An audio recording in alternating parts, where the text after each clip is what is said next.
Okay, so the recording has started. I'm going to hand over to the chair, Councillor Anna Abella. Good evening. My name is Councillor Anna Abella. I am the chair of the licensing subcommittee, and I am going to start the meeting by asking my fellow councillors to introduce themselves. Councillor Peacock, could you introduce yourself, please? I'm Councillor Sheila Peacock, Vice Chair of this committee and also a member of South Tottenham Ward. Thank you, Sheila. Councillor Small, could you kindly introduce yourself? Hello, I'm Councillor Adam Small, representing Hornsey Ward.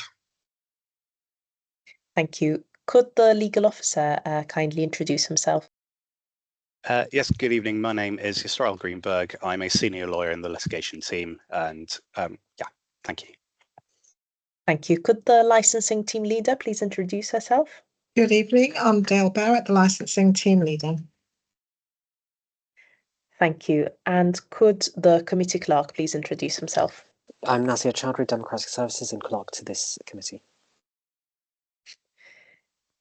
Thanks, everyone. So we'll move to introductions from the applicant. Mr. Paddy Ware, could you kindly introduce yourself?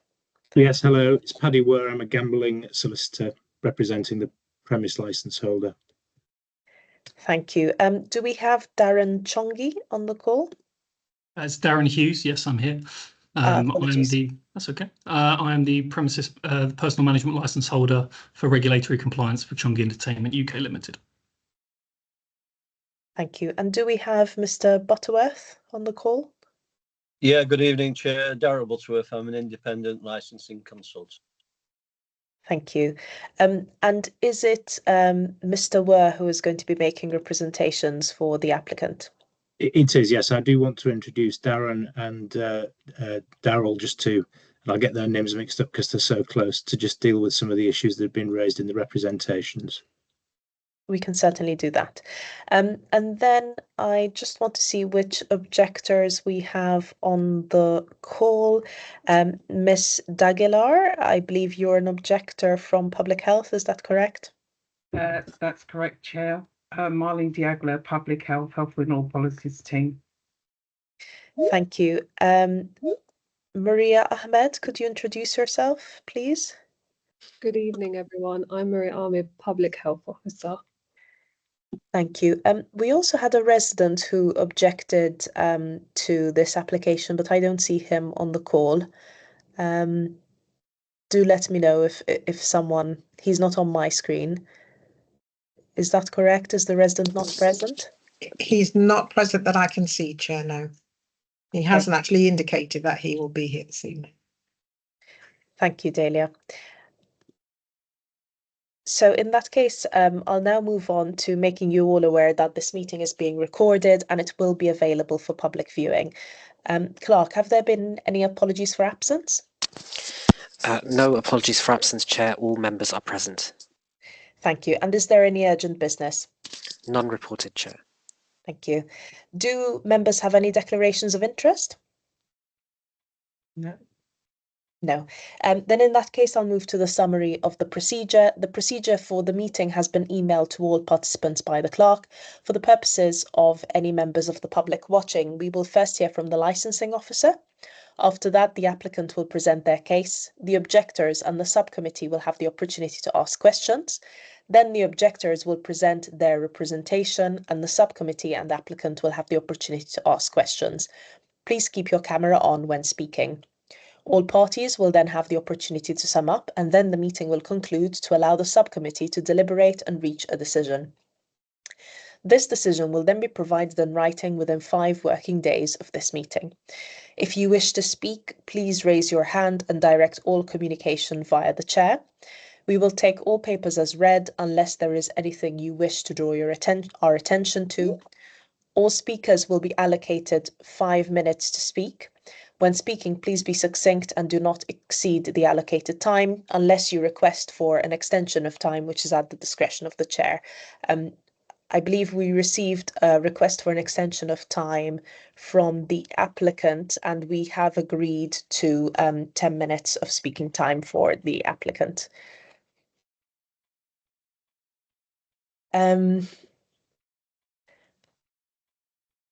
Please do not share addresses of any speakers, and in the event that there are several speakers for each party, please avoid repetition and perhaps consider having a spokesperson to address all concerns.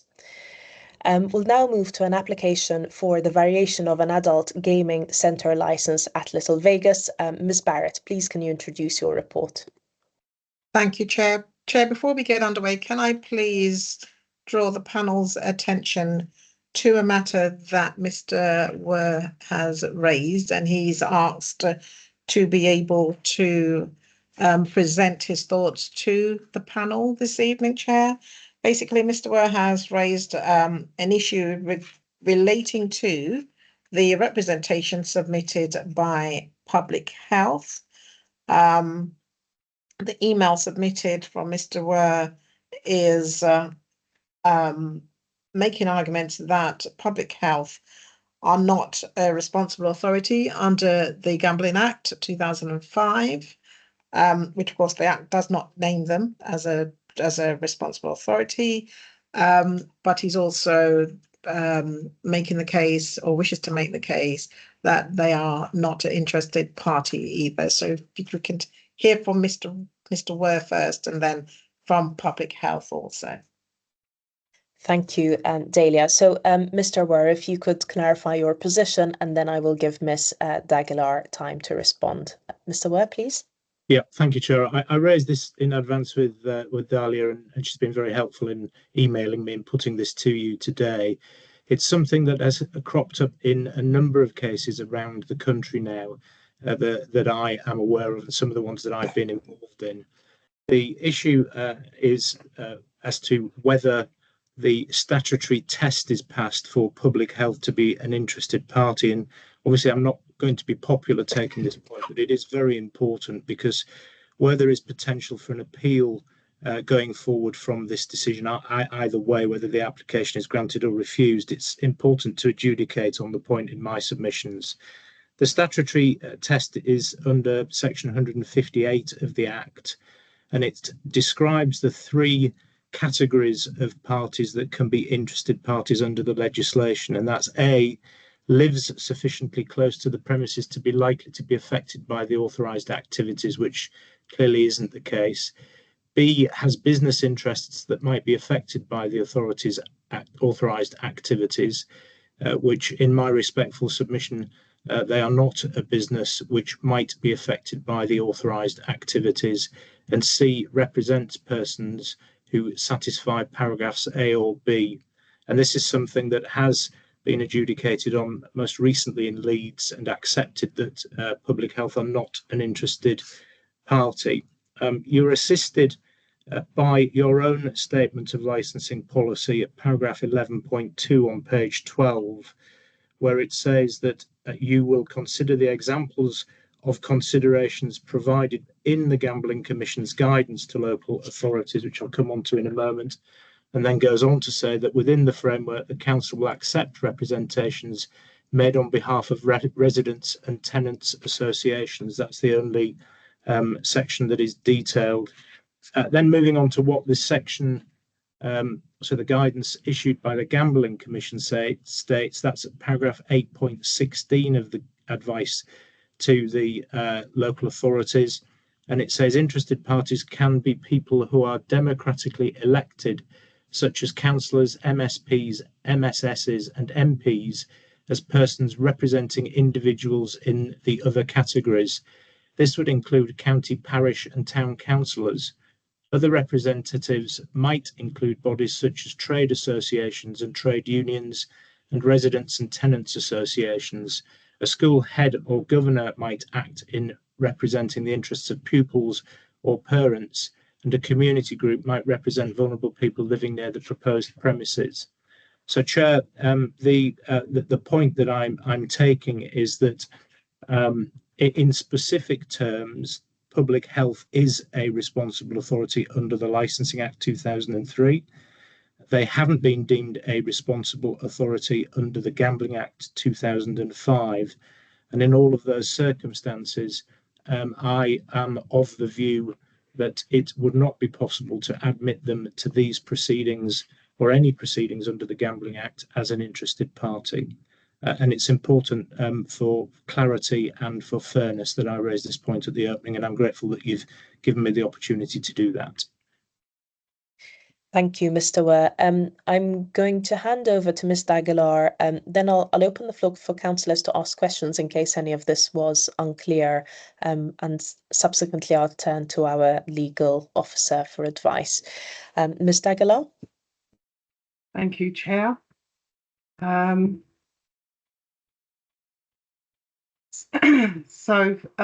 Firstly, Public Health would like to represent in these proceedings that we are legitimately here. I'll just give you some background into the remit of a Director of Public Health, and then I'll make a reference to the Gambling Act itself. So we are here under the basis of protecting children and other vulnerable persons from being harmed or exploited by gambling under the 3 licensing objectives. Director of Public Health is appointed by the Secretary, jointly appointed by the Secretary of State for Health and Social Care. And in that, they have an independent role to ensure that public health decisions are made based on evidence and professional expertise rather than political influence. Their remit comes under statutory responsibilities under the National Health Service Act of 2006, and which was amended in the Health and Social Care Act of 2012. And just to summarise, it is to take steps to improve the health of people in the area. And there's a number of key requirements under that remit, including to meet the needs of vulnerable adults and children, for example, linking effectively with local safeguarding arrangements and improving the health and well-being of the local community. It also includes, but not limited to, commission of drug and alcohol services, mental health, adverse children experiences, violence against women and girls, domestic abuse, crime and disorder, which all have a link to gambling harms, and addresses wider determinants, for example, improving the public environment through appropriate licensing. It's to increase life expectancy, tackle disparities and threats to health. And the government's own Office of Health Improvement and Disparities and the National Institute of Economic and Social Research estimates that the gambling harms costs the country 1.77 billion annually. That equates to 55 million. That equates to 2 million people, adults, in the country, and affected others is about just under 5 million. In Haringey, that means 8,000 residents are experiencing gambling harms directly, and a minimum number of 22,000 are affected, and it costs the fiscal cost to the borough, that is the local authority, NHS, police, etc., is currently 7.9 million. Incidentally, there's an upper end number of 650 gambling related suicides per year, high levels of domestic violence, debt, child poverty, etc. The government's own recognition that the gambling operators must fund the treatment, prevention and research to 100 million per year, and that public health must be a key player within that. Our own local research on the high streets show that in the deprived areas, there are more gambling operators premises on the high streets and advertising. Going to the Gambling Act itself, the responsible authorities were listed in the Act 2005, and Section 157 of the Act identifies bodies who would be treated as responsible authorities. I draw your attention to Section G, an authority which has a function in relation to pollution of environment and or harm to human health. And I think that's a primary reason. Harm to human health is a primary responsibility of public health. And H, anybody designated in writing by the licensing authority as competent to advise about the protection of children from harm. I've already outlined that that's one of the primary functions of public health. The wording in section G, an authority, the authority of the environment need not be the same authority that's concerned with human health. And H, anybody, the word anybody is significant, designated in writing by the licensing authority as competent to advise on the protection of children from harm. So in fact, public health is at the forefront of commissioning the services responsible for safeguarding children. It also commissions services that treats adults and children with and affected others with the respect of drugs and alcohol, violence against women and girls, with domestic violence. And we also have to report on death reviews in relation to drugs, alcohol, suicide, child deaths, domestic violence, and given the stats and evidence, some of which gambling harms is a contributing factor. So G is not one authority is named specifically, and the Act gives an evaluative judgment and approach and not hard rules according to the changes in organisations and structures.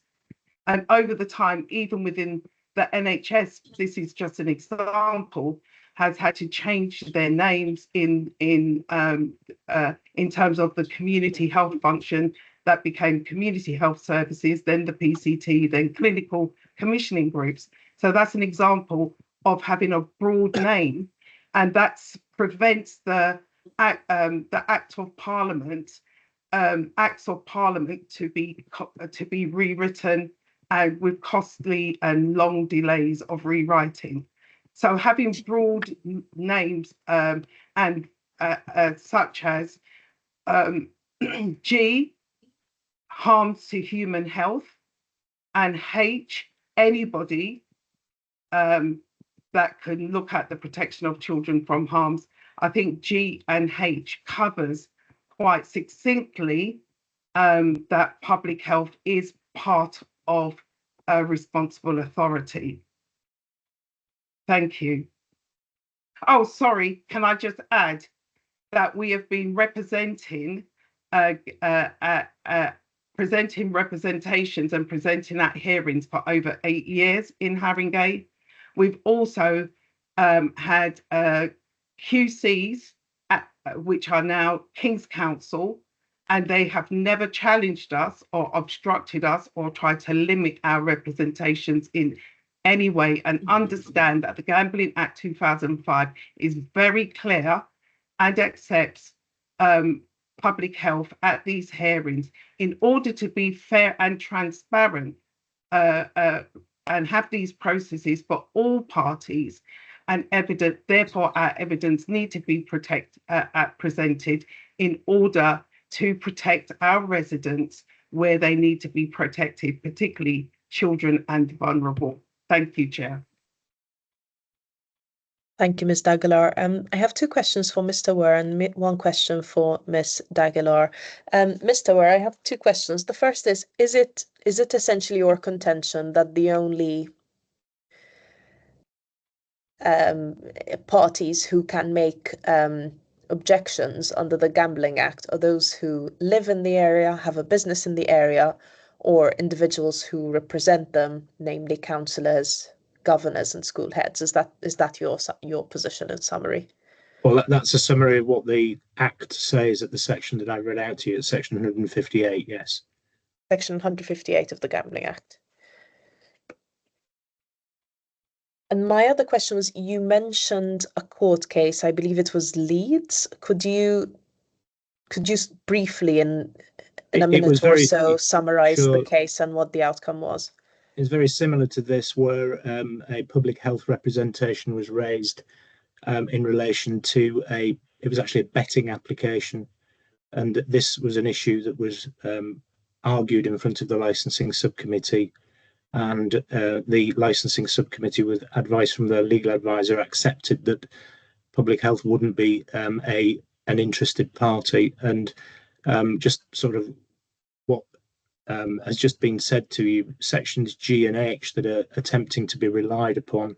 G is the environmental health officer who gets a notice of the application, and H is the designated department for protecting children from harm. So I can understand the attempts to argue against it, but those are my submissions, Ma'am.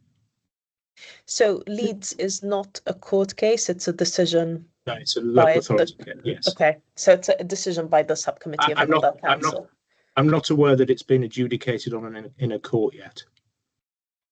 Thank you. And I have one brief question for Ms. D'Aguilar, just for my elucidation. You referred to section G and section H. Could you give us the article number and the law that these are from? Because I didn't catch that.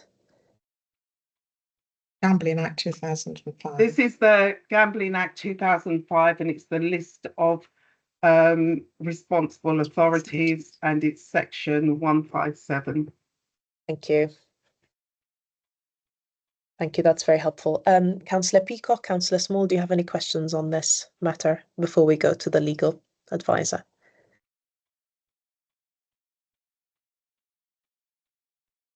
Sorry, can I just ask a question to clarify, Mr. Were, on the section of the Gambling Act which says about the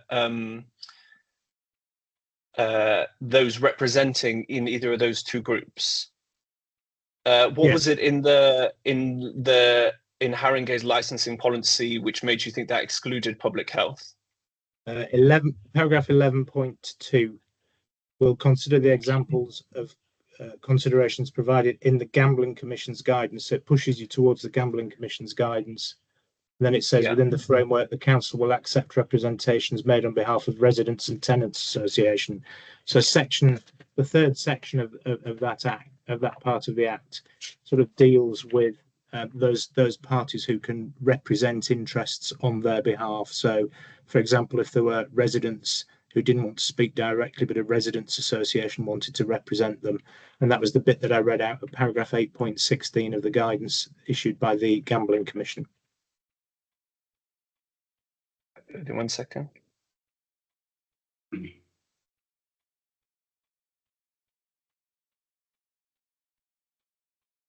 So the section 8.16, it says that interested parties, the democratically elected, and then it goes on to say the other representatives might include, but it doesn't give an exhaustive list of those that it does include. Correct. That's it's correct. Just a thing. And then there's the save for democratically elected persons that licensing authorities should satisfy themselves on a case-by-case basis that a person does represent them. Yes. Okay, thank you.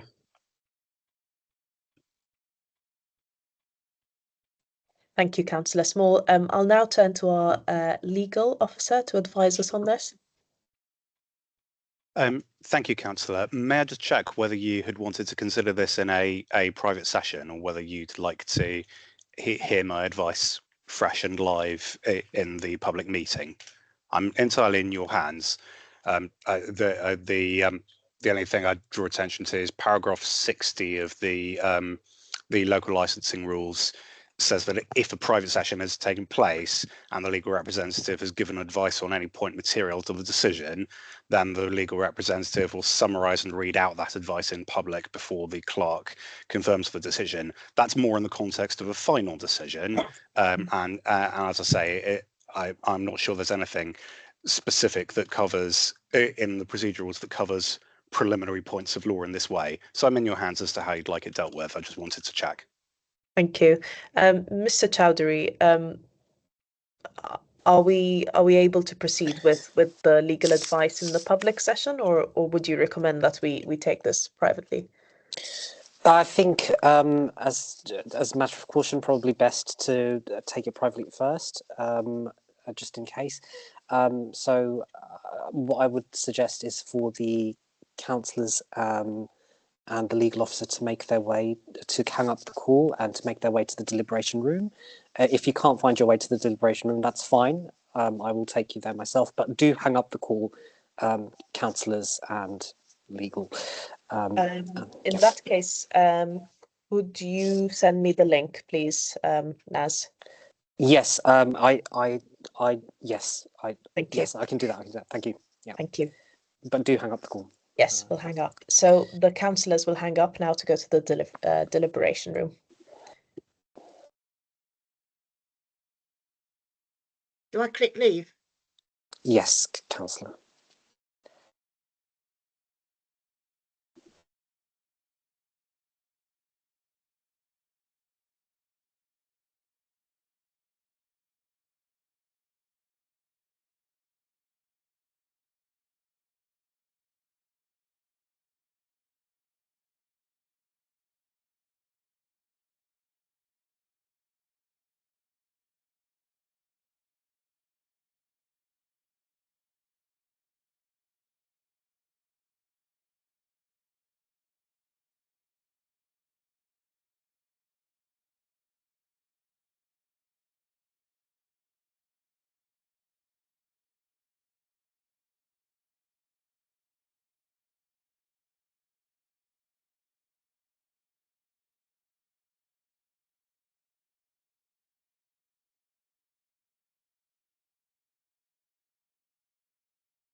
Okay, so I think the subcommittee has returned.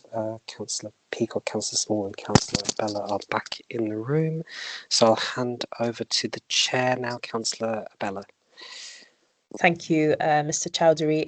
So before I announce the subcommittee's decision on this matter, I am going to give the floor to our legal officer to provide a summary of the legal advice he gave us. Thank you, Chair. This is obviously of necessity going to be a summary instead of the full advice, and that is in accordance with paragraph 60 of the local procedure rules by analogy. In summary, the advice I gave is that Public Health Department probably does not meet the definition of an interested party under Section 158 of the Gambling Act 2005.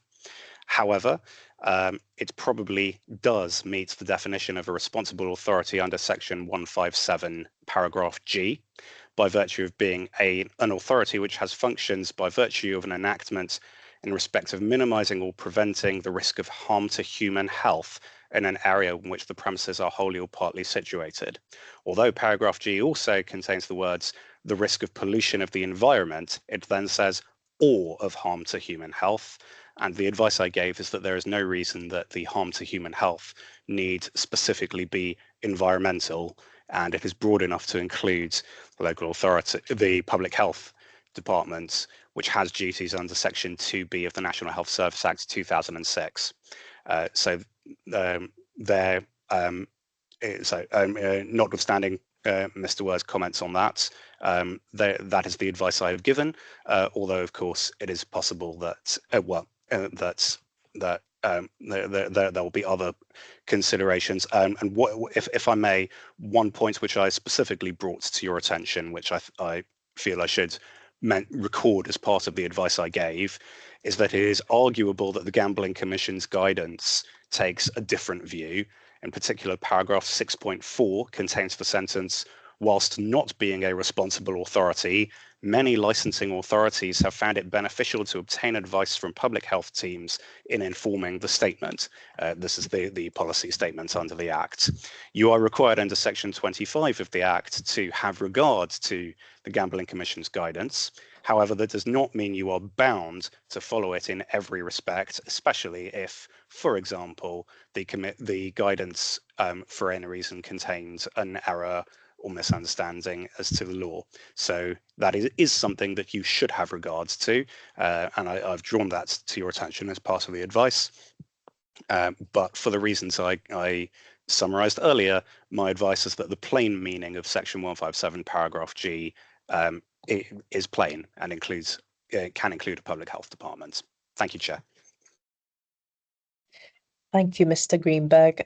So the subcommittee deliberated on the legal advice we received, and based on the wording of Section 157G of the Gambling Act, our conclusion was that public health is a responsible authority, and therefore we will accept Ms. d'Aguilar's objection to this case. So we'll proceed with the rest of the meeting. I think the first step is for Ms. Barrett to provide her report. Thank you, Chair. I will run through and give an overview briefly because I'm mindful that the panel has read the report. So the panel has before them this evening an application submitted by Chongi Entertainment UK Limited for their premises trading as Little Vegas at 17 High Road, London N22. The variation application submitted under Section 159 of the Act has drawn representations from responsible authorities and interested parties, and therefore this hearing is required. The application is seeking the ability to operate on a 24-hour basis from that particular address. The principles to be applied are shown there at Section 2. So the 3 licensing objectives: preventing gambling from being a source of crime or disorder, being associated with crime or disorder, or being used to support crime, ensuring that gambling is conducted in a fair and open way, and protecting children and other persons from being harmed or exploited by gambling.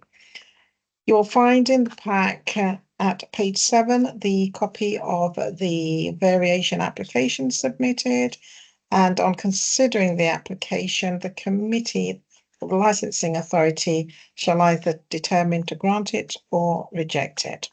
The licensing subcommittee is required to give appropriate weight to the representations, including supporting information presented by all the parties. The guidance issued pursuant to section 164 of the Council Statement of Gambling Policy and the steps that are appropriate to promote the 3 gambling objectives.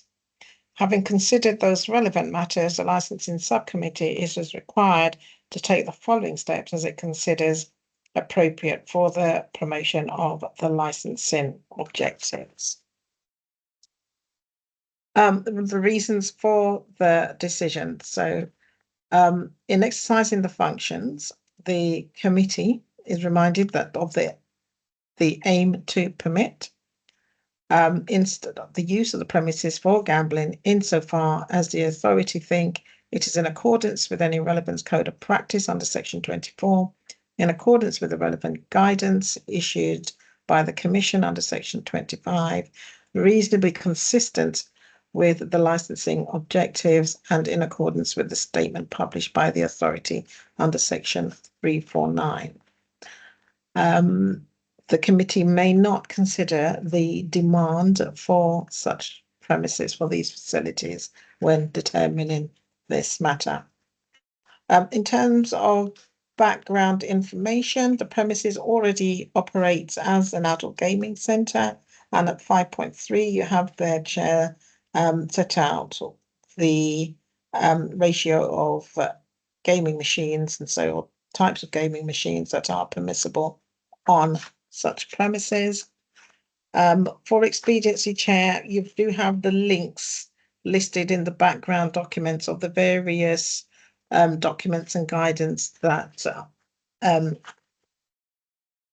sit alongside the operating of an adult gaming centres.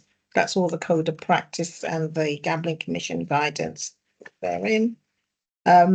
And in terms of relevant representations, you have got the representation within the pack from the licensing authority on page 51, which is asking for the premises to remain as is. There is a copy of the current planning application also attached to the documents on page 15. You've got a copy of the public health representation on page 55. And you also have a representation from Mr. Wells included on page 54. Chair. I should point out, Chair, that you should have some additional documents that Mr. Ware wishes to rely upon when addressing the panel this evening. So you should have an additional bundle of papers from Mr. Ware. You also have, Chair, attached in the bundle the risk assessment submitted by Chongle Entertainment, basically, which sets out their overview of the area in which the premises currently operates and what they feel are relevant matters that they have seen as risk and how they wish to mitigate for those risks, Chair. And I think, Chair, in closing, just to remind the panel that the decision will take effect once the period of any appeal has elapsed, unless the subcommittee determines its decision is to have immediate effect. And of course, the human rights does apply to this hearing, Chair. And there I can leave it, Chair, if you have any questions for me. Thank you, Ms. Barrett. Councillor Small, Councillor Peacock, do you have any questions for Ms. Barrett? No. Then in that case, we will turn to the applicant, Mr. Ware. You're aware that ahead of this meeting, you asked for an extension of time, and we agreed to a 10-minute representation from you. So please go ahead with your representation. You're on mute, Mr. Ware. Always a good start. My case outline is at pages 1 to 12 of the additional bundle that was sent to you. I'm not going to take any time to go through that because you've got the opportunity to read it when you're making your decision. Can I then also draw your attention to the key policies that we've submitted at pages 23 to 61? I think the issues are, 13 to 61, the key documents for you to consider, the customer interaction document 13 to 22, and the Gambling Commission's formal guidance on customer interaction. Those documents have been finessed. You can see how often they've been reviewed, and they've recently been submitted to the Gambling Commission and have been given a green light back from the Gambling Commission. There's also Mr. Butterworth's report at pages 63 to 86, and the local area risk assessment at pages 87 to 105. I'm going to spend my time that I have just dealing with the representations that have been raised, because obviously if there weren't any representations, then this application to vary the opening hours of the premises would be granted under delegated authority. Can I start, please, with your licensing officer's submissions that are at pages 51 to 53? It's encouraging to see that the crime statistics have gone down, and it's disappointing, I think, on pages 52 for a suggestion that there are crimes reported in betting facilities. Obviously, this isn't a betting shop, it's an adult gaming centre, and there's no evidence that's produced that there are any crimes recorded against the AGCs in the vicinity, and certainly not to Chongi whilst they've been open, or to those units that trade through the night, which is what we're applying for. Mr. Butterworth has been to conduct a number of visits here and also at Chongi premises, which operate 24/7. His reports in, which is very thorough. Mr. Butterworth, you're here. Is there anything, having seen the representations, that you'd like to add to the report that you've submitted? Yes, Chair. Before I do any of my observations, I always risk assess them by doing a search on the Police UK website. And I specifically looked at the 12-month period since this premises has been operating to a later hour of 0200 hours in the morning.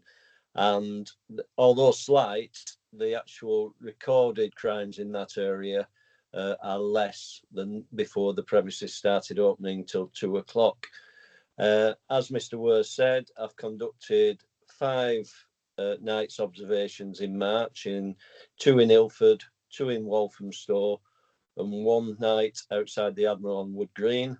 And then in April of this year, I spent another 4 nights in the actual Wood Green area, seeing if there was any crime and disorder or public nuisance coming from any of these venues. And I couldn't record any incidents of note occurring during those periods. And they were between 0100 hours in the morning and 0500 hours. I think what was very noticeable was that when Little Vegas on Wood Green High Road closed, the customers in there, 6 on one occasion, actually went directly next door to the Admiral. So in closing the shop, it didn't stop those people carrying on their gaming activities. They went next door to Admiral. Looking at this from a public nuisance point of view and nuisance to residents, customers are actually going out into the street to go to another premises, whereas if Little Vegas had remained open, those customers would have remained inside the venue and no nuisance would have occurred. Other than that, Chair, you have my report in front of you, and I'll be happy to take any questions you may have on that. Thank you. If we could move on to page 53 of the report, we've got a middle paragraph there that talks about the premises being in breach of the promotional leaflet campaign. Can I just bring in Darren on this, please, very, very quickly, because we haven't got much time. Can you just deal with that point, please? can indeed. Evening, everyone. So during a period, there was a phone conversation between myself and Dahlia, hopefully to address any concerns that may have had from local residents. At that time period, CCTV was offered as proof that that hadn't been taking place, and that the concerns were not valid in that sense. After that phone conversation, there was no follow-up action or requirement for the CCTV. So on that basis, we believe that the matter to be settled and any misunderstanding cleared up. And it's not been raised since. Thank you. Can I just deal then, please, with the potential planning issue that's been raised? Section 210 says that planning is not a relevant consideration for the licensing authority in their discretion. We are making a new planning application and that's currently running. Can I then turn you to page 54, which is Jake Wells' representation, the local person? I spoke to him on Friday after clearing that with Dahlia that he would speak to me. I had a very long conversation explaining to him that fixed odds betting terminals weren't permitted in AGCs. And then over the weekend, I sent him our local area risk assessment, Daryl's report, our policies, and our premises license with the conditions that are attached to it, which are very strenuous. I said that I was available to talk to him at any stage after that, and he was very pleased to have the conversation with me on Friday. There has been interaction with him, and he's not attended today's meeting, but he has had all of those documents. If I could then just deal with the public health representation, please. Can I ask Darren to comment on the criticism that's been raised against the local area risk assessment? Thank you, everyone. So just a couple of notes from myself. There were a number of points raised. One of the main points being that the Youth Justice Service in Wood Green was not listed on the local area risk assessment. And although the 400-metre radius that was listed is not present in the local area policy and or in the Haringey Statement of Gambling Policies in regards to a defined area or from the Gambling Commission, the Youth Justice Service in Wood Green is located 800 metres away from the venue regardless. We are happy to take on any advice or guidance or engagement to be able to add those things, but again, the last point on that is that they are not open between the hours of 2 a.m. and 8 a.m. Potentially in that sense, and it would not increase the risk in any way to the requirements of the licensing hearing we're having today. And obviously the existing conditions, but your LAR has been updated a number of times and it's been updated again for this application. So I don't think you would accept any of the criticisms that have been raised against it. In fact, on your behalf, I would say that it's an industry leading local area risk assessment. I've not seen many, if any, better than that.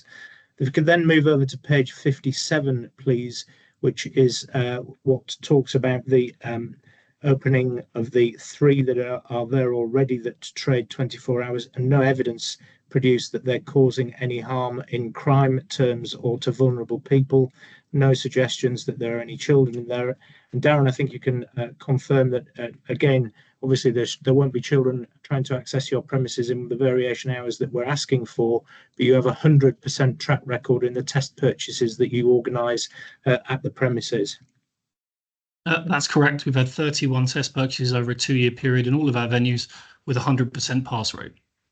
And then finally, going to page 74 of the report, which is some suggested conditions that are being put forward by Public Health. Obviously, if number 1 was accepted, then there would be no point in this variation. Number 2 and number 3, I would make submissions to you, are planning issues. They're not licensing issues. Number 4, reasonable steps to prevent nuisance. I think you've been told by Mr. Butterworth that there is no evidence that either our premises or others are causing public nuisance. But of course, that's not a licensing objective as it is under the Licensing Act. Paragraph 5, no alcohol should be permitted. It's illegal in primary legislation to allow alcohol, so there's no need for that condition. And in all of the circumstances, the suggested conditions that are being put forward by Public Health are not necessary, which is the statutory test as given guidance by the Gambling Commission's advice to local authorities. And I think I'm coming up to my 10 minutes, so I'm going to stop there, but ask you in all of the circumstances to find that there is no evidence in any of the representations to suggest that this could have an adverse impact on the licensing objectives should the variation be permitted. Thank you, Mr. Were. I'm now going to open the floor to questions from Councillor Small and Councillor Peacock, and then I have a few questions that I'd like to ask myself. Councillor Peacock, do you have a question? You're on mute, Councillor Peacock. I was out shopping in Wood Green High Street on Saturday, and I got off the bus and had to cross over the road. I walked past Little Vegas, and I noticed outside, although there was nobody handing out leaflets, there was a board advertising your premises outside, an A-shaped board. So although you say you don't hand out leaflets, why is the board out there which is doing the same thing as the leaflet? Thank you, Councillor Peacock. Ms. Barrett, did you want to come in on this with a point of information? It was really just a point of information to respond to what Mr. Hughes has just said. So there was previously a complaint from residents who were aggrieved, I should say, by being handed out, by being trusted leaflets as they were doing the school run, in fact, and were not happy. Yes, and so I did, in fact, contact the business directly, who said that they were unaware and that they would get it stopped immediately, which I took in good faith that they did, in fact, stop, because one of the residents then sent back an email that very same evening to say that on her journey back again past the premises that nobody was out there. But as a result of that taking place, when we redid our statement of gambling policy, we made clear in the statement of gambling policy that we do not, the handing out of leaflets and so forth. It's also in the statement of gambling policy, and it's also a separate policy in terms of what our advertising and communications policy as well as a council, that we do not allow the promotion of gambling and same-day loan type operations and tobacco to be distributed on the high road. Thank you, in the borough, I should say. Sorry. Thank you, Ms. Barrett. Before I come back to Councillor Peacock again, Mr. Ware, do you want to respond to Councillor Peacock's first point and Ms. Barrett's additional point? I also have another question for Mr. Ware. Yes, I'm going to come back to you again, Sheila. I'm just going to allow Mr. Ware to answer this first set of points. Perhaps it's a matter for Darren to deal with rather than me, I think, this question. Everyone, I'm happy to raise that point. So thank you, Dahlia, for the confirmation in regards to our previous conversation. I think the piece to be listed in that, which was explained at the time, was that we have a very clear policy that no leaflets are to be handed out on the high street. That's in all of our documentation, mainly on the basis that regardless of the additional advertising standards, that we do not have a license to issue leaflets as a number of local authorities demand. So that's a procedural piece that whenever we're doing any activity, that's the case. In addition, our COO was actually at the premises during the entirety of the time that the allegation was made. And again, CCTV was offered to prove that no leaflet had ever been handed out to any individual in the high street. I was more than happy to provide that documentation. And as I said, I think there were other concerns in regards to separate policies. So in good faith, as you said, we stopped all promotion whatsoever, inside, outside, made sure that was all sort of taken away, just to make sure that we could then deliberate if we ever wish to do something along those lines again and make sure we proactively reached out. We haven't. So that's why we haven't then engaged in advance again. So if you could deal with Councillor Peacock's suggestion about Saturday. Yes, Councillor. So again, in terms of advertising, there are window boards, there are internal advertising and A boards, which are common and standard across all of the businesses and premises. And I'm not in belief or understanding that that's in violation of any of those advertising. We haven't taken out any external spaces. We haven't tried to advertise in any bus stops or billboards or anything along those lines. So hopefully that answers the question, Councillor. No, not at all. It was by your front door. On the pavement outside the A board. I'm not aware in terms of in what policy that would intervene, and it's a standard practice in regards to our venues. If there is anything that I'm unaware of, then I'm happy to pick that up. But to my knowledge, that there isn't anything that would contravene an A board. have you permission to display an A board outside on the pavement? In terms of additional licenses that are required by the local authority or the council? Yeah. I can provide you that documentation separately if we were required to. I don't have it to hand. Okay. The other Thank question you. I'm just going to take Ms. Barrett in case she'd like to clarify this point, and then I'll come back to you again, Councillor Okay. Peacock. Ms. Yeah, Barrett? for clarification and to help Mr. Hughes also, Haringey does not license A boards. We don't permit them on the high road. By rights, what should happen, and now that Councillor Peacock has raised it, that there is one there, it will be for the enforcement team to ensure that the A board is removed or a fine is issued. But obviously now Mr. Hughes is aware, he'll be able to make sure the A board is removed. That's fine. I shall make sure it's done so immediately. And as I said, I'm not currently aware or operational, and I haven't visited the venue today, so I shall make sure that that's addressed immediately, Councillor. Thank you. Thank you. Thank you, Ms. Hughes. Councillor Peacock, did you have more Yes. questions? Well, I wanted to ask Mr. Ware about the Planning Inspectorate. In the recent past, dismissed your appeal for a 24-hour application due to the likely external noise disturbances.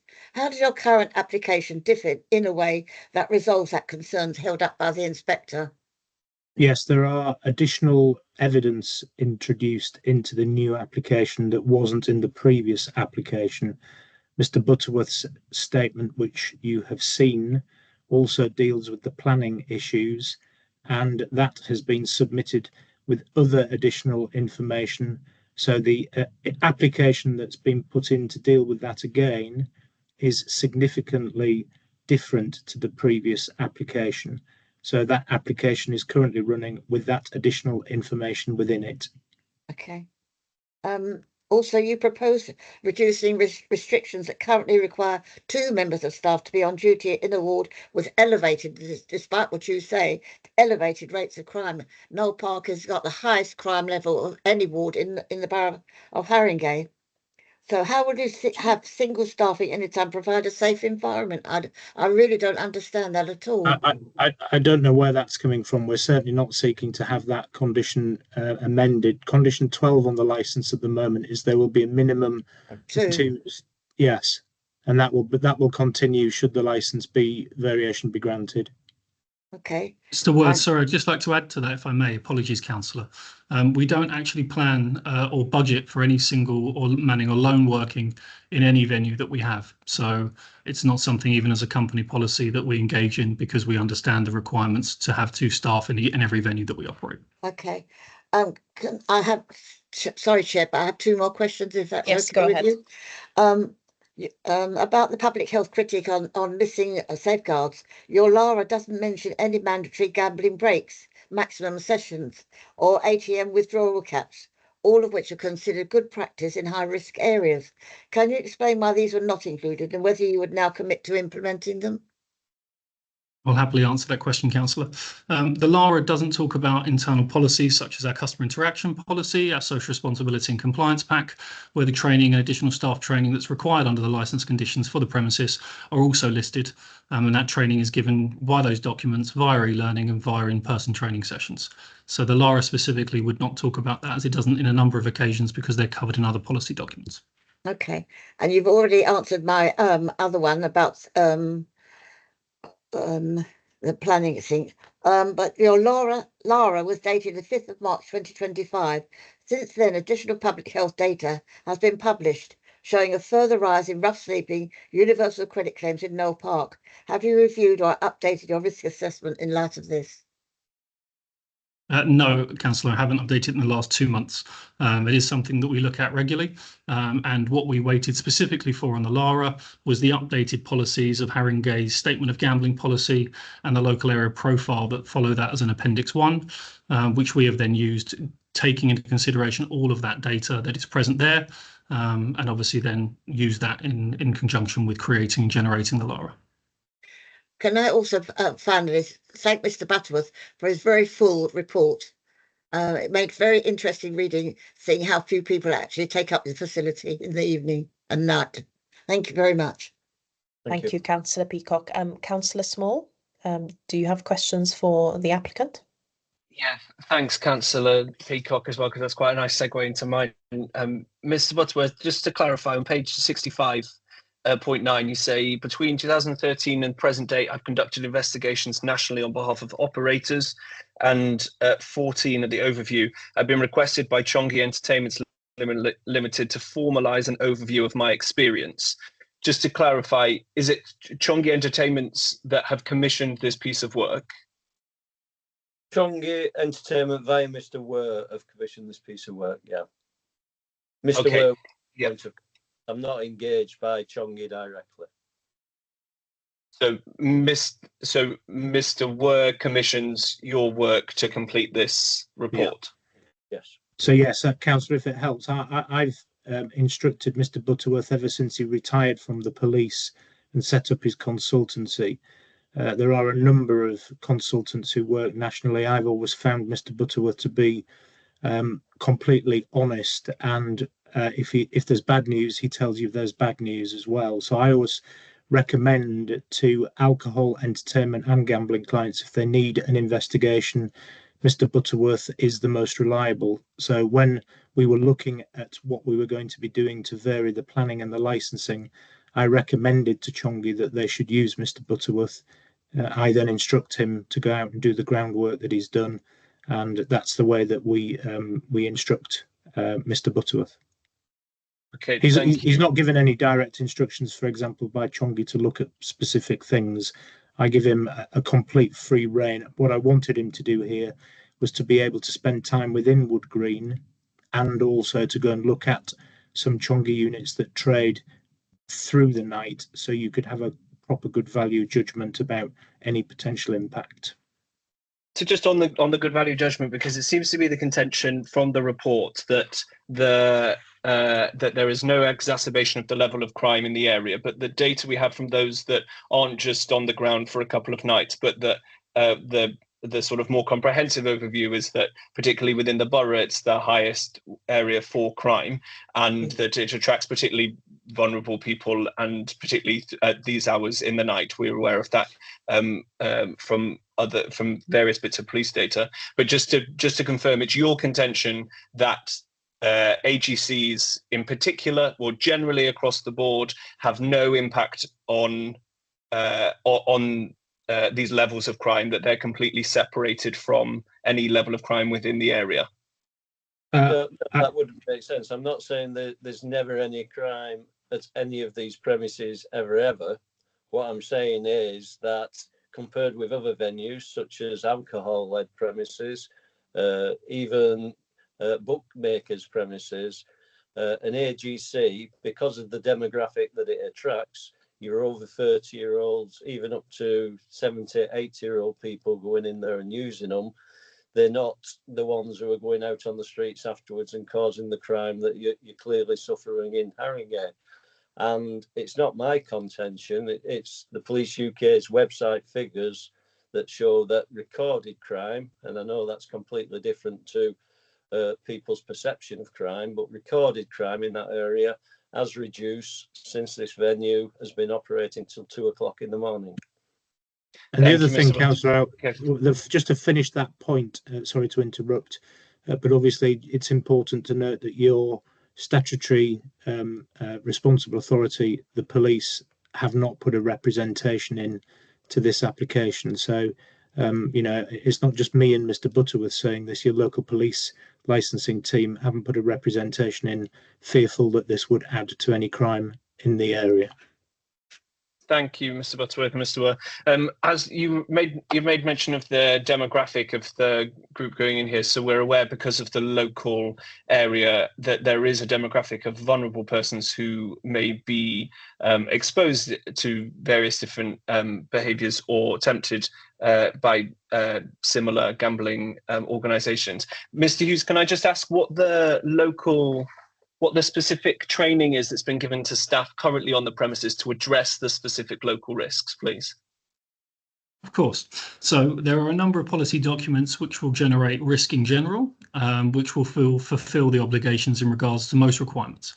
When it comes down to the local area risk or anything in regards to the borough itself, then the local area risk assessment will pick that up in regards to local bodies or local organisations, and making sure that people understand the locality risk in regards to those things. Vulnerability as a whole is a huge spectrum and can fulfill many different roles, or symptoms or signs of distress or vulnerability themselves. So it has a huge range, which is always covered in our training, multiple factors from e-learning, our academy, all of our policy documentation, the LARA, and from that you have a very comprehensive training. We give insight training as well from myself. We have 17 locations. A number of us within the business have run more premises than this as area managers. I've been in the business or in the industry 10 years. As COO has been in the industry 15 years. Sorry, Mr. Hughes, I don't mean to. I want to just drill into the specifics of the local risks though, and the training that is given specifically for the local risks. So what is that different about this AGC that is given to training to staff there that isn't given elsewhere? What I'm trying to say, Councillor, and I appreciate the point made, is that the vulnerability factors exist in signs of distress are there everywhere. What you are looking for is the locality and the likelihood of heightened risk in regards to multiple areas, whether that be Alcoholics Anonymous, Gamblers Anonymous, vulnerability in those sectors. And the proximity and the amount of those places listed in the LARA will give you the indication of which is more likely that you will be facing on a day-to-day basis. But the risks of vulnerability exist, and there aren't anything within the borough that wouldn't exist anywhere else, just a higher likelihood of which probability you are going to face on a day-to-day basis. And that training is done via the LARA and myself, which I instruct and train all of them individually myself throughout the entirety of the business, and have done so in Wood Green. Sorry, just to be clear, so because the LARA isn't a training, the LARA is the platform for a training. So you're saying that the individual members of staff, you then take the LARA and do what with it is what I'm trying to ascertain. That's fine. So in terms of vulnerability, counsellor, if you were looking at the likelihood for drug and alcohol abuse, for example, that training is given always to every single member of staff. What my responsibility is there is to indicate and to train the staff on the likelihood, due to the proximity of places that could enhance those risks, to which more likely they should be looking for and prioritise. Now, those types of vulnerability exist throughout all of the documentation. They do not change. The likelihood of which you are going to face in the local area on a more likelihood is what will change, and that is the training specifically that is given. Thank you very much, Mr. Hughes. Thank you. Thank you, Councillor Small. Were those all of your questions? Yeah. Thank you. In that case, I have 4 questions myself for the applicant. First of all, could you kindly explain again why you decided to limit the LARA to a 300-metre radius and not a 400-metre radius? Can indeed, Councillor. So if on the LARA, if you can please look at page 5, it says specifically Wood Green specific LARA consideration. After conducting thorough research and considering advice from relevant source materials, we've decided to maintain the standard 300-metre radius surrounding the venue. However, given the substantial size and diverse range of businesses along High Road, we have also included locations further away that remain situated on High Road itself. This approach assures a comprehensive representation of the surrounding community and allows this local area risk assessment to provide all pertinent and relevant information. So although the basis is 300 metres, it already extends far beyond that. And also additional considerations, which, as I said, are not normally present in LARAs, but we deem to be relevant, is the locality of schools and training facilities. If you have people that are commuting to those destinations, it is likely that 300 metre, 400, 500 metre radius does not cover the school children that are going to bus stops or people that are using the facilities to transport from the local hub of the community outwards. We have extended that radius vastly outside of that to try and encompass the amount of people that would be present going to those destinations. We understand people will travel a mile, maybe more, to go to school, which again is normally missing from LARAs because they have a very set distance that's listed on them. We have amended and changed that as we see the risk per the locality, and especially in Wood Green, High Road is an extremely long high street. It's very unusual and very unique.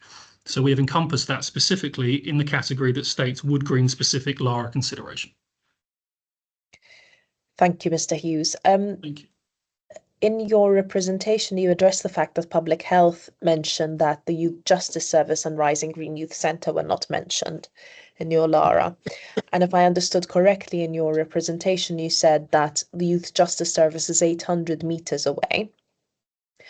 from your venue. How far is Rising Green Youth Centre from your venue? 320 from my calculation. So again, we'll always take advice and guidance if we believe that something that is on a wider locality should be included. And that's not to say that there aren't things that can be amended and changed, and that's why the document changes specifically. I think the point we were attempting to challenge was that there is a 400-metre radius listed, which is not present in the Haringey Statement of Gambling Policy and or in the local area profile that states a specific distance. 400 metres, to my understanding, is only listed in distances between gambling establishments in the local area profile. So we've gone far beyond that anyway in multiple categories and done so specifically and in a unique way for the Wood Green area. So I think that that should represent the fact that we have taken into local considerations sizably. But can I just add one slight issue into this as well? I think Mr. Hughes has been very thorough, but of course, in relation to this application, we're looking at the extension of hours. It's not the introduction of a new licensed premises. So there are some of the establishments that are being mentioned that aren't actually open during the hours that we're seeking as part of this variation application. So it's slightly different to if we were bringing a brand new license to the area. Thank you, Mr. Ware and Mr. Hughes. I have one more question. I have a couple more questions actually, but the first of those is, why are you asking for a 24/7 license? So I think from our perspective, and I think as Mr. Ware has outlined in his case proposal, is that the license grants the opportunity to operate 24/7 as standard. We are just asking for the license to be installed as it was intended. The other reality as well that touches on from Mr. Butterworth's very detailed proposal is that the argument in terms of crime and disorder is that we are forcing people outside of a safe environment, outside of the prison's premises, to then push people into another venue, which is going to be then more crowded, rather than allow people the choice to stay where they are. It's not as if we are in a location where there are no 24/7 premises. They already exist, they already operate. We're just asking for the same level of parity, and that's all that the application is for. Yeah, and I think the important point is, having traded here for 4 years, they've been able to assess whether there is an adverse effect with the other 3 units that trade 24 hours on crime or vulnerable people. So they've been able to come in and assess whether there are issues. And as a responsible operator, if there were perceived issues, then they wouldn't have been making the applications to vary the planning and licensing. But having seen that to be the situation, and importantly, having seen no evidence produced in these proceedings against those 3 24/7 licensed premises, you can understand why they feel that there is a minimal risk in relation to this and that the variation can be permitted. So did you have a particular group of clientele in mind that you would be able to open up your premises to in these later hours that you would not normally be able to attract within your current hours? I think from a commercial perspective, Councillor, our clientele is our clientele. There is no additional people or different standard of clientele that would not be present at midnight that would then be present at 4 a.m. It's not about attracting new clientele at 3 o'clock in the morning. It's about allowing clients the choice to stay with us for as long as they wish, and then to leave when they wish, rather than be forced out of the business onto the high road and then into another operator. I think, as Mr. Butterworth said, Councillor, on his visits, he saw people who, when our premises were closing at 2 o'clock, still were enjoying a legitimate, lawful gambling experience, and they were moving to one of the other 24/7 licensed premises. So if we were allowed to stay open, they wouldn't have to move. So, Mr. Hughes, the idea is that by staying open for longer, the clientele that are already in your premises would be able to essentially use the premises for longer. I don't think it's necessarily leaving the premises for longer, using it as they wish. If somebody would normally finish an evening shift and wanted to pop in for an hour, you know, they would be able to do so at the freedom of what they intend, not something that's forced upon them or to then choose another operator from our perspective as well. My final question is that both the resident who submitted an objection and also public health expressed concern about the negative impact that gambling in the late hours could have on vulnerable individuals. You might be aware of research from the Royal Society of Public Health, which links gambling in the later hours to a greater risk of harm because it becomes less likely for family members and friends to become aware of that gambling and to intervene, but also because sleep deprivation can cause patrons to take greater risks.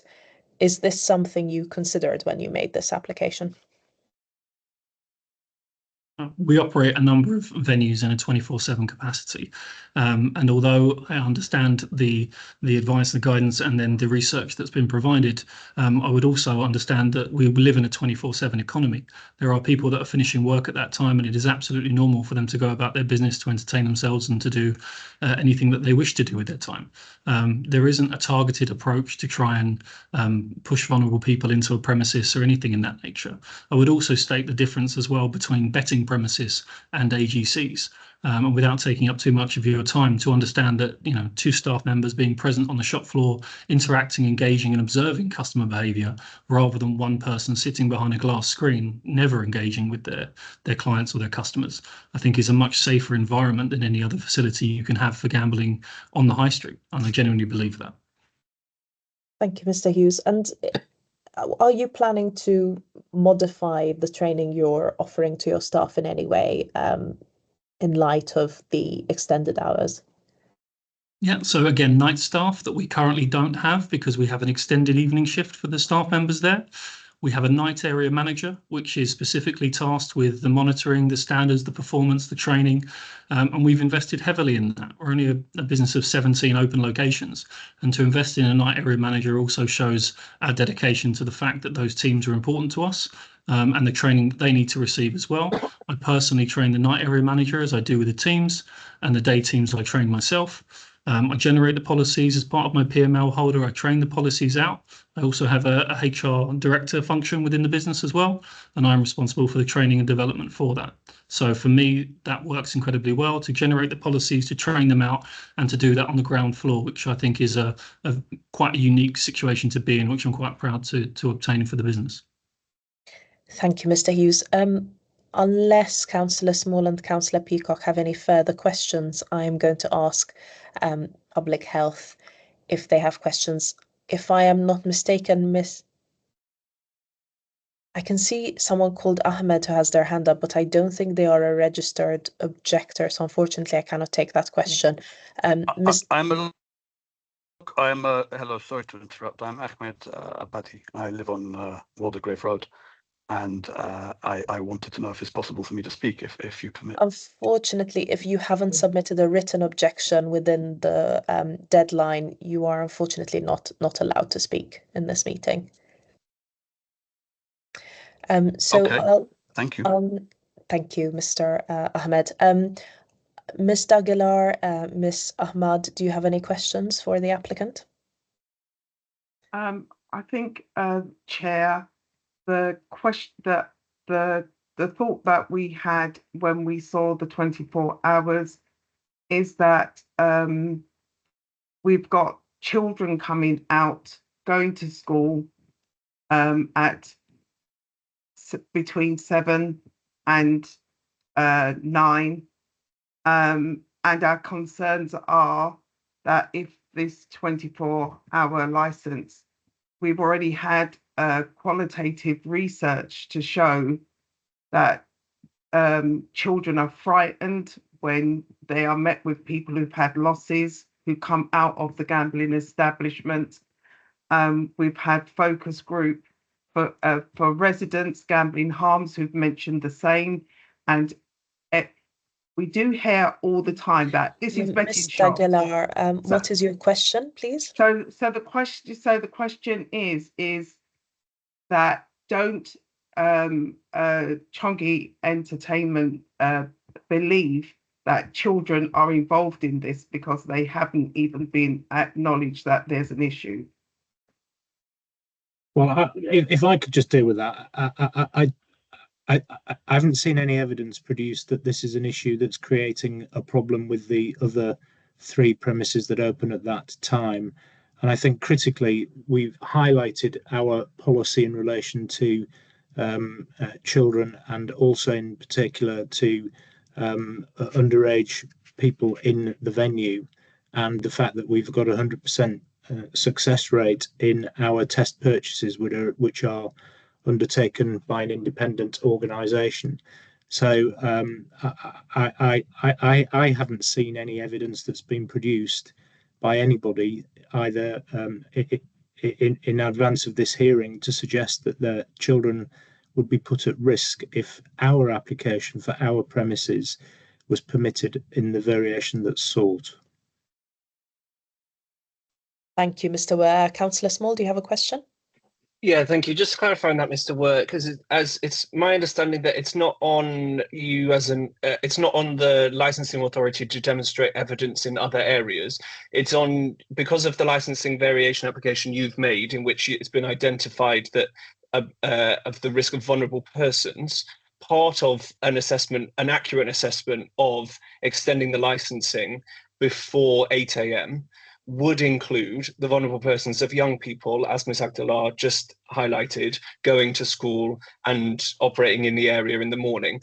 So I think it's more that I would like to just hear, it is in the first instance a bit concerning that it is not the point of view of, it's not your contention that effectively there are young people that might be more exposed, more vulnerable people that might be more exposed by by bringing the hours earlier in the morning, and that needs addressing, rather than there's no evidence that there will be young people at other places that would need addressing. So just from the point of view of, from your local risk assessment and the extension of your hours to that time in the morning, what would be the extra mitigation to make sure that these vulnerable children going to school pre 8 a.m. or pre 9 a.m. in the morning are not going to be exposed because of the risks, because of the training or the mitigations you put in place, please? Darren, can you assist with this? I can indeed, Councillor. So I think from my perspective, the training and everything that we have already put in place, the efficacy, the detail, and everything that we do on a day-to-day basis has been proven and evidenced by the fact of 31 test purchases with 100% pass rate. So we operate these same systems, same training, same delegation, same processes throughout all of our policies, all of our procedures, and all of our venues, in which those test purchases have had those results. So it's not to dismiss it by any means. It's to say that the existing measures and the measures already in place have a proven track record at 100% over the last 2 years, which is beyond anything else inside any subsect of any gambling industry, that those measures clearly work, and they're clearly specific enough to warrant the results that everyone should want, which is to protect the young and the vulnerable. Just at sites where you trade currently these hours, have you found that the earlier hours in the morning, when people might be going to school, that there have been greater risks to children and vulnerable people?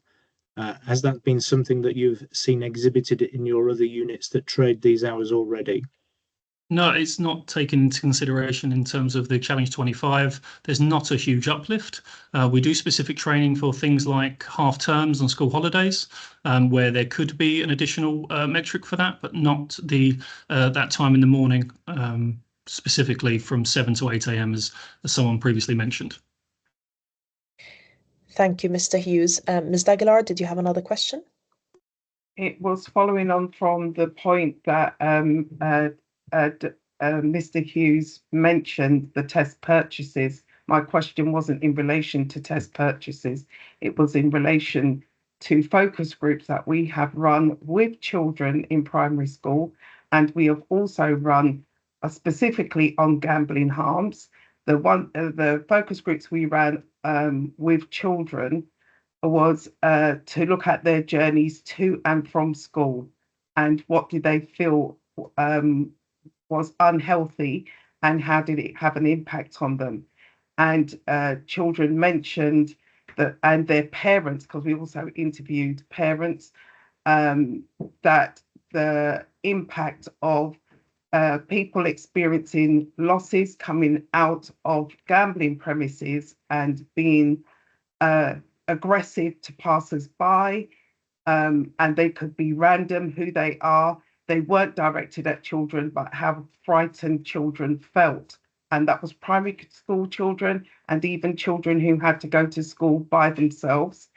In relation to the gambling harms focus group, I just have to interject at this stage. This isn't a question, and this is data that we've not had the opportunity to see this data. So we're just getting extra representation here. It's not a question. Unfortunately, I do have to agree with this. Unfortunately, this isn't a question, Ms. Aguilar, but if there are specific points related to your representation, we will come to your representation very shortly. So you can summarize your position there. Are there any further questions for the applicant? No, then in that case, we will go to the objector. Ms. Aguilar, you have 5 minutes for your objection. Thank you, Chair. As it was mentioned before, that the risk of gambling harms is very high in Knoll Park. It ranks high in all risk associated with gambling harms, high deprivation, increased numbers of families in poverty, increase in unemployment, and the highest mental health, with 1/5 of the population age 16 and over experiencing mental health disorders. It's the 20% most deprived ward in England, and there's the highest levels of employment deprivation. 1 in 10 residents are unemployed.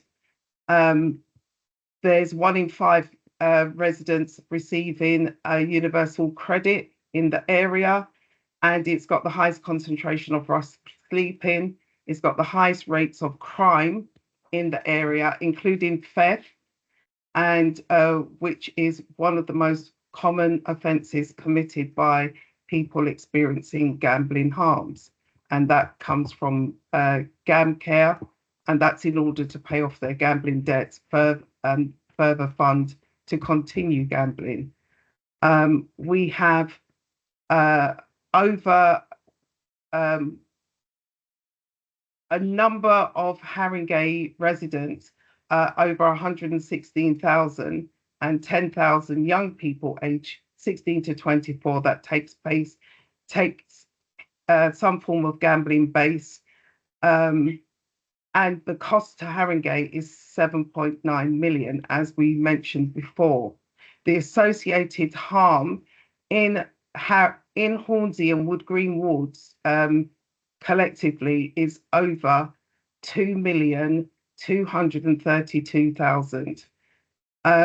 So I'm just saying it in summary because we've already written our submission and our submission is detailed, but to say that Knoll Park, we don't need to add to the gambling harms in the area. We know that there's more gambling harms that occur in the night and in the early hours of the morning.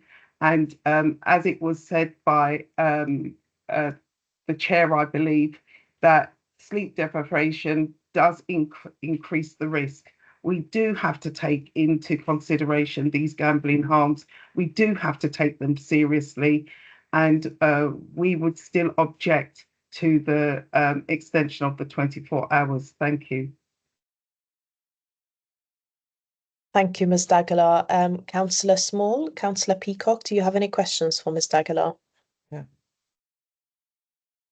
Can I just quickly ask a question, please, Ms. Aguilar? It's just to clarify, on page 56 of the pack, it said that some of the points below had been repeated in a response from 31st of August 2023.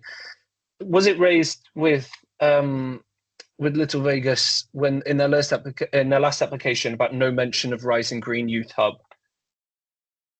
Do you know? Yes.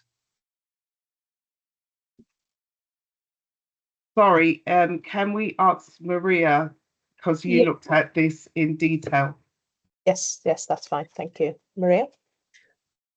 Yep, I believe so. I did mention this, but I'll have to double check. But I'm sure I did mention Rising Green because we do look at youth centres along with schools when reviewing the LARA. So I'll double check again, but I'll double check that.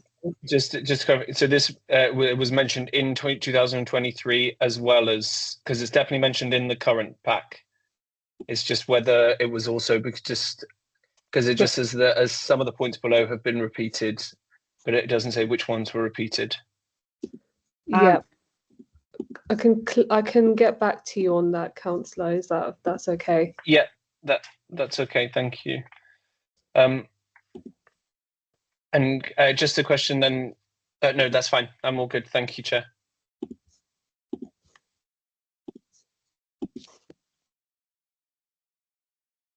Thank you, Councillor Small.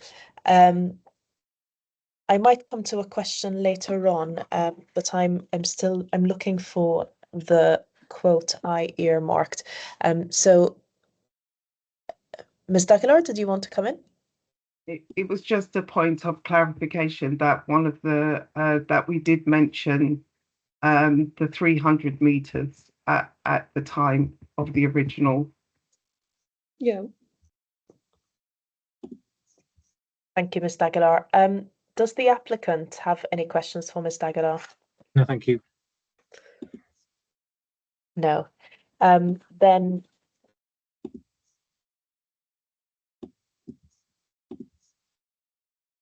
I'm just going to quickly skim through the report again because I think I had underlined a point, but I can no longer find Can it. I just ask you a question, Chair? 1 second. Am I able to ask the applicant a question at this point in response to what Ms. D'Aguilar's raised, or is it only questions to Ms. D'Aguilar? No, at this point, I believe it's only questions to Ms. D'Aguilar. Ms. Barrett, did you want to come in?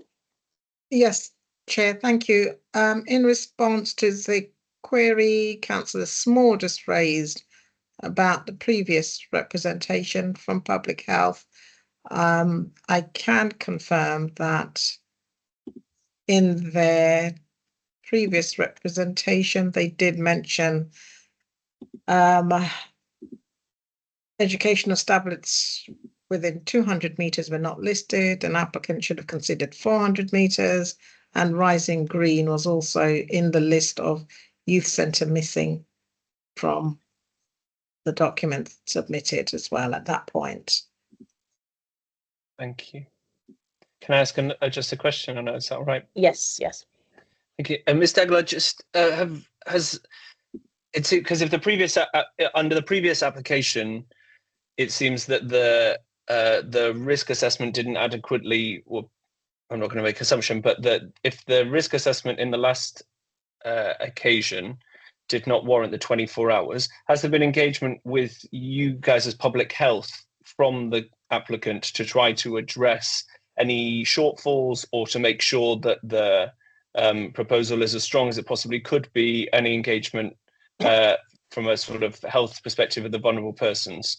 I'm not sure if that's appropriate or normal practice or so on, but it would just be useful to know if, considering the application for 24 hours, it was not deemed enough last time, whether or not there has been attempts to work with you guys to make it as strong as it possibly could be, including everything it possibly is necessary for an area with such high risks. No, Councillor Small. I'm afraid not. Thank you.